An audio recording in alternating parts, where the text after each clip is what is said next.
Pamiršk savo baimės. Vienintelis dalykas, kurio galime bijoti, yra pats bijojimas. Kartais reikia pažvelgti baimėms tiesiai į akis, tuomet jos išnyksta ir nebegrįžta. Nesiteisink. 99% nesėkmių atsitinka dėl žmonių, kurie turi įprotį nuolat teisintis. Pamiršk praeitį. Praeities klaidas ištrink, kad liktų vietos ateities laimėjimui. Juk ne veltui sakoma, kas buvo, pražuvo. Neprisirišk.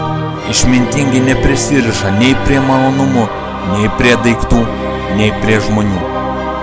Reikia mokėti laiku paleisti. Negyvenk gyvenimo pagal kitų lūkesčius. Pasaulis yra lyg veidrodis, jis atspindi mūsų lūkesčius.